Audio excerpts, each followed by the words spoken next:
everything leads up to Hell Week. Sometimes you got to make hard choices. One guy in my boat crew, Shoemaker, the guy complained about everything. Every boat crew has that one guy, that voice of fear, that voice of apprehension, or cancer, if you will. And every evolution we're going on, you'd hear him in the back. The boat would be on our head, it'd be bouncing, it's hurting, and you'd hear him complain. And you're like, man, this evolution is going to be cold. That water's going to be dark, and I don't want to do this.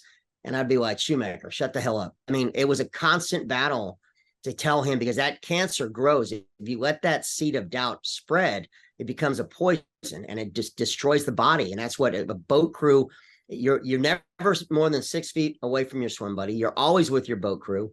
And it's to the point that up to Hell Week, he stuck through the first 5 weeks of training. We got to Hell Week, but after we got the Hell Week prep talk from the Master Chief, Rick Nepper, who was a Vietnam era Master Chief, who gave us this motivational speech, and then they put us into the tents to go to sleep until Hell Week broke out. So we had only a few hours before Hell Week. Sometimes you got to make the hard decisions as an officer. And I literally pulled Shoemaker aside and I said, Shoemaker, you know it, I know it, you're going to quit.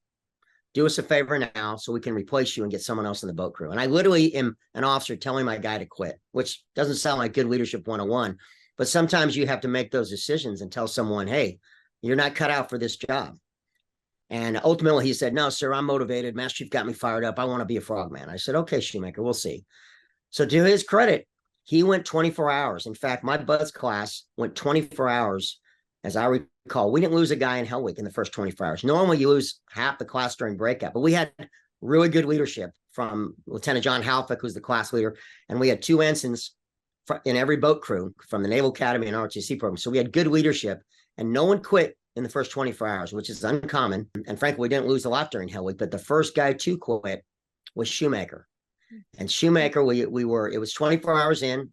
We did this evolution called laundry, where you literally strip down piece of clothing by piece of clothing, run out in the Pacific Ocean, and you pretend wash it in the surf zone. And then you come back up on the beach and you fold it properly and you set it on the beach next to your boots. And then one by one, each article of clothing comes off, but you stand there for about 10, 15 minutes as this 2-hour evolution of surf torture and hypothermia comes in effect.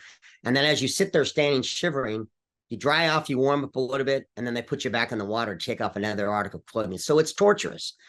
And when we got down to our skivvies, literally, we're down to the last thing that's coming off, and now we know we're going to sit in the water until literally sit for 45 minutes to an hour. And this is 60 degree water temp, 658.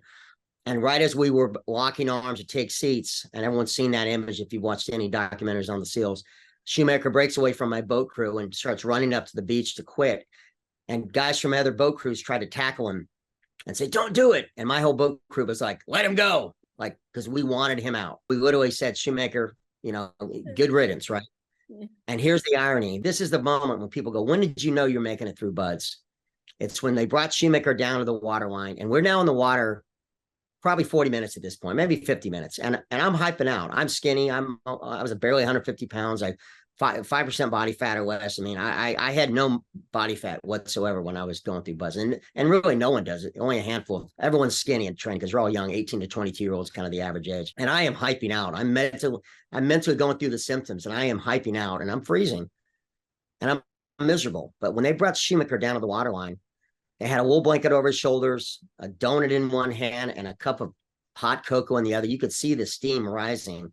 And the instructor brought him down to the water line and said, to my class, 179, this could be you. Army wool blanket, hot cup of cocoa, a nice Dunkin's donut.